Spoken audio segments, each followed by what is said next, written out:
Okay, so it's actually kind of nice to go after Mr. Garambel because I can give a little bit more details into specific how it works in reality, in the sense that there is a legislation in place and we are actively collecting e-waste under an EPR program in Singapore.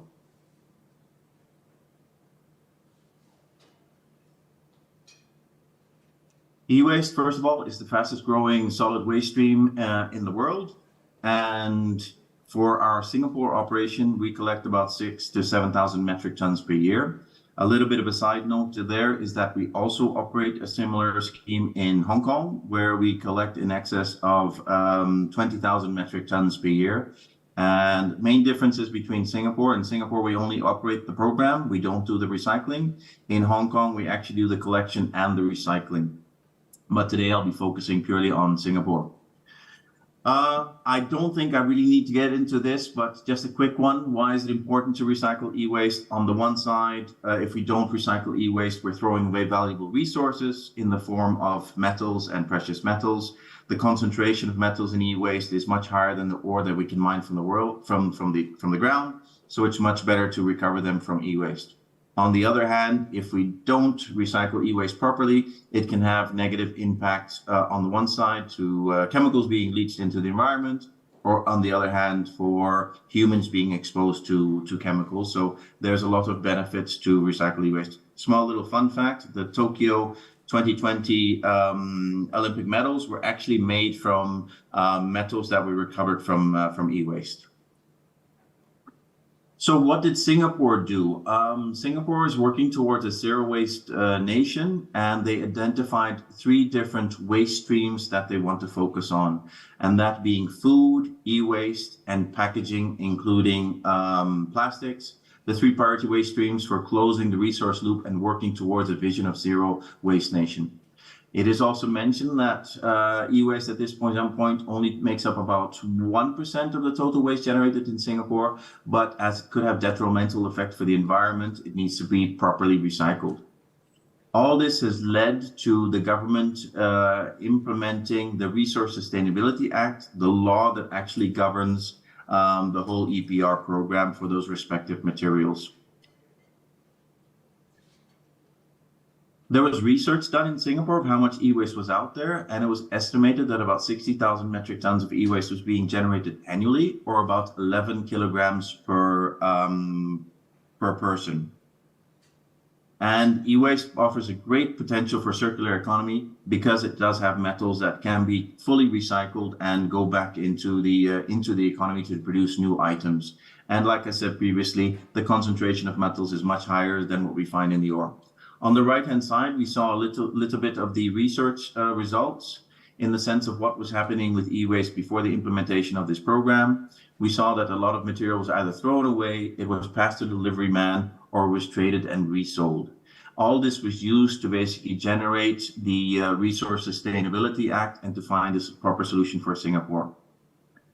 So, as previously was said, the law needs to cover all the different aspects of an EPR program and to really clearly define what the roles of the different players are. And in Singapore, it was clearly stated that the producers have to be registered. And a producer is either somebody that makes the product in Singapore or somebody who imports the product in Singapore. As we heard previously, it is often not the producers themselves, but it's the importers that have to bear the fee for bringing the material into the respective country. Any producer that exceeds a certain amount of material being brought into Singapore needs to register with the PRO, and they need to pay the respective fees for the collection of e-waste and to ensure that it's recycled properly. So we have on the one side the PRO scheme operator, then we have the producers, and we have the authorities in the form of NEA and the legislation all working together to implement the EPR scheme here in Singapore. So what does that look like into reality? The whole law can be found online, which clearly defines what the respective roles of the different players are. also what the roles of the retailers are, what responsibilities they have to take back certain materials. It's all listed out in the respective regulation. And the producer responsibility scheme, license operator is the one that's kind of implementing the regulation and ensuring that everybody complies with it respectively. On the right-hand side, we see our producer responsibility scheme license. So ALBA basically won the tender that was issued by the National Environment Agency, and we are operating the scheme now for more than two years already. It was implemented in June 2021, and we will be operating until June 2026.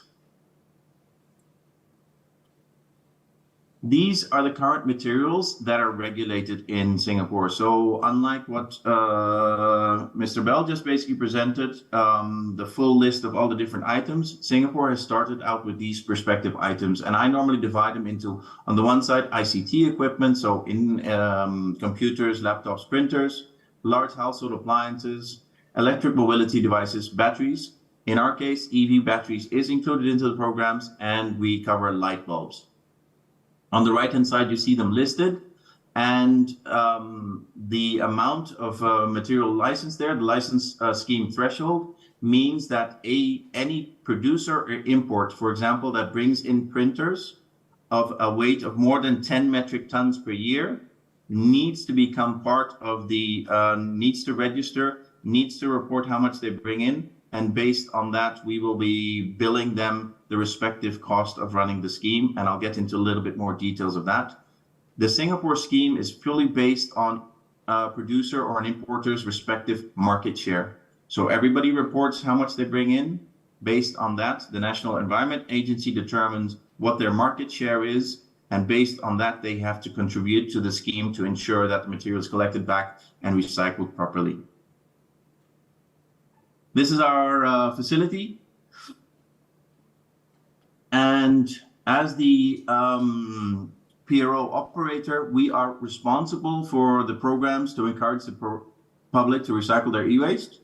We have to provide the different e-waste collection avenues for people to make it easy for them to turn back in their e-waste. We're responsible for the collection, and we have to transport it and send it to an NEA licensed e-waste recycler. So we don't do any recycling ourselves. We employ recyclers to do the actual work of the recycling the e-waste.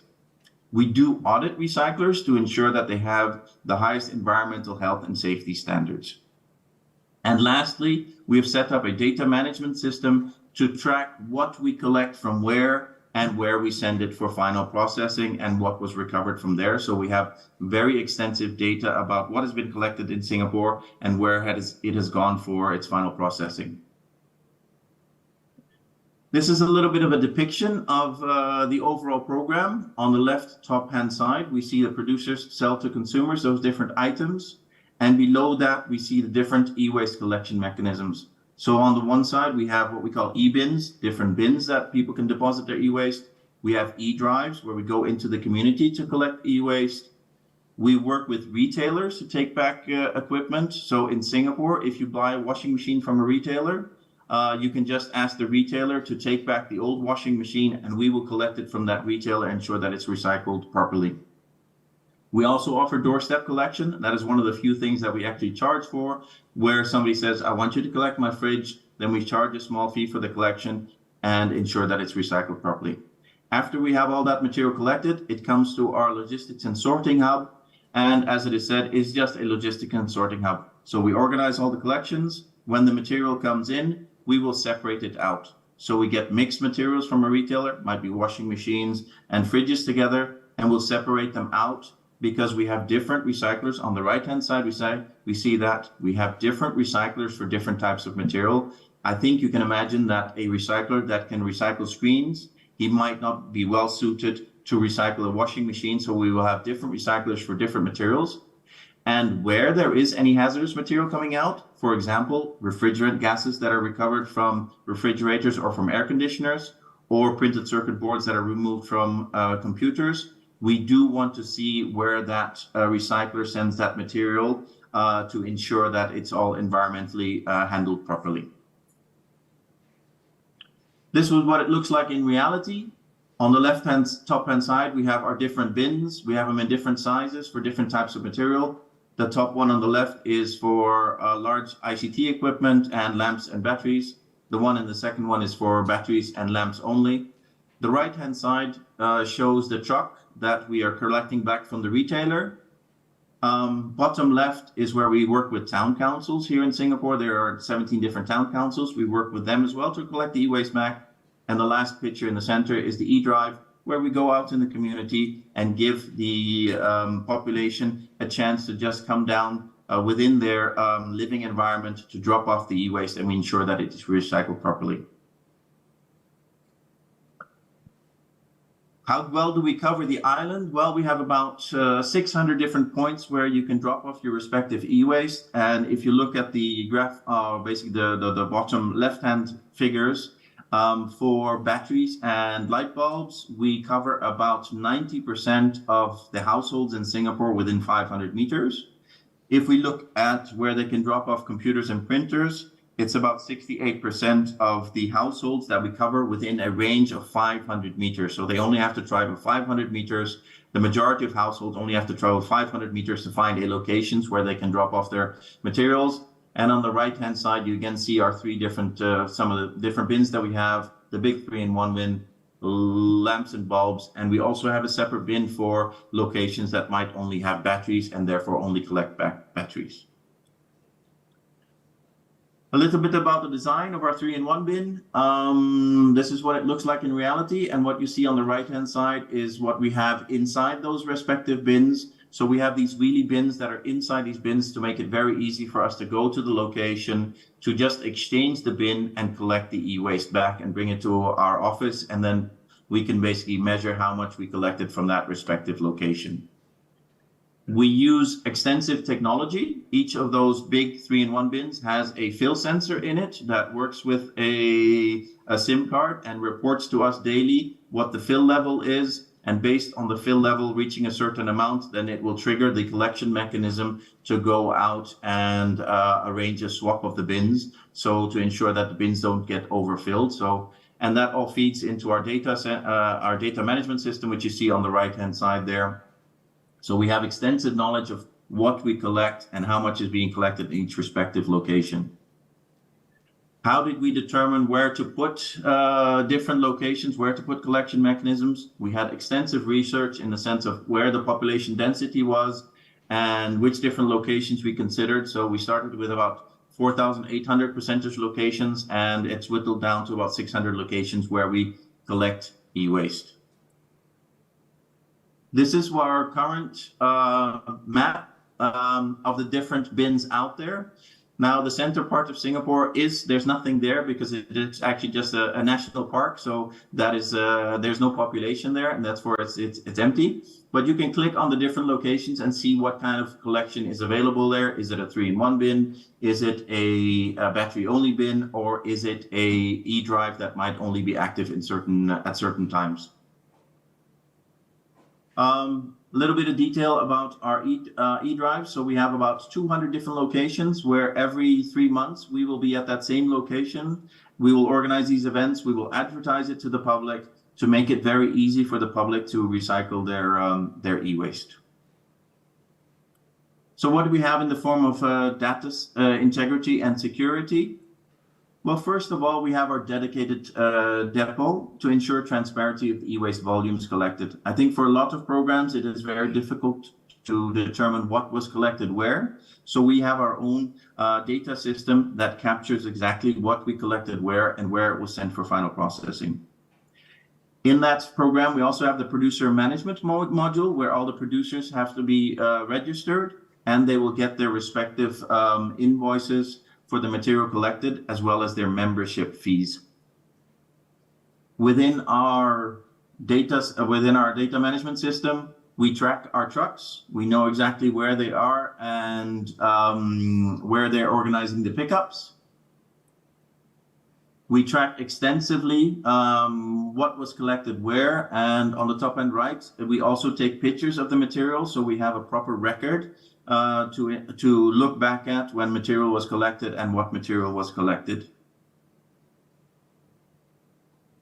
As for the billing procedure, it all starts with the first portion where the respective importers or producers have to provide their import data to the National Environment Agency, and based on that, they determine their respective market share, and they will report that to us, and that is what we use to bill the respective producers or importers. We have the operational data of how much we've collected. We will then generate the invoice. We only invoice quarterly, so not on a monthly basis. We only invoice quarterly, and I'll get into a little bit more detail that.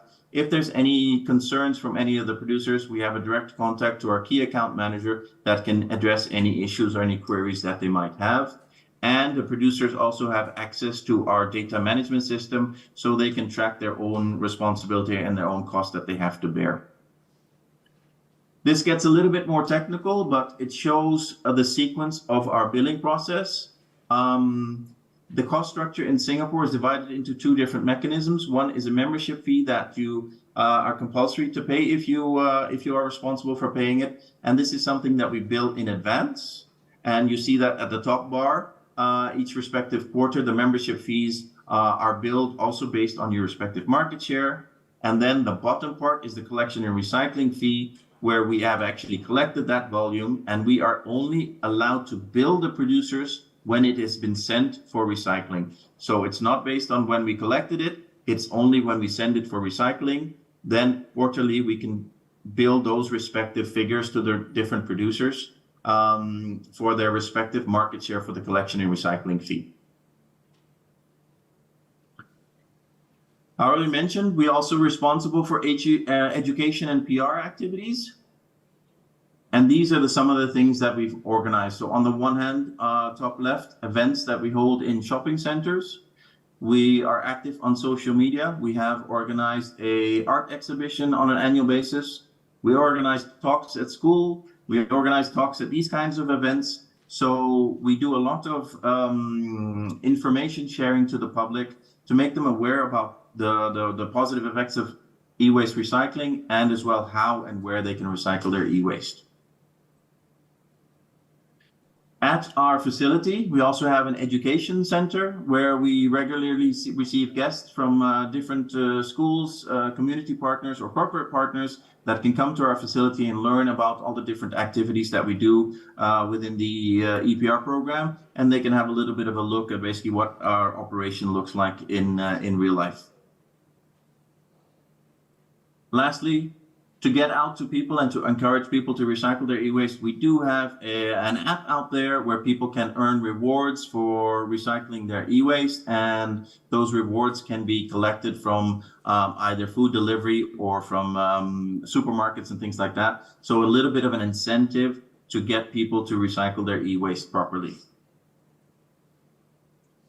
Lastly, when anybody has any questions, they can always basically come to our website, which we have tried to make as easy as possible for people to just click on the material that they would like to recycle and then find out what the different options are, that they might find their nearest drop-off location, they might find out where the next collection drive is, they could opt for doorstep collection or other events. So we try to make it as simple and as easy as possible for the consumer to be aware of where they can recycle their e-waste properly. So lastly, what can you do? Reduce, reuse, repair where possible, and we only say as a third step, go for recycling. So my contact details are there. If you would like to find out more, we're more than welcome to entertain any questions, and please do reach out to us if you would like to find more about our different programs that we run here in Asia as well as in Europe under our sister company InterZero. That's the end of my presentation. I hope it was helpful, and if there's any questions, please do reach out to me. So thank you very much.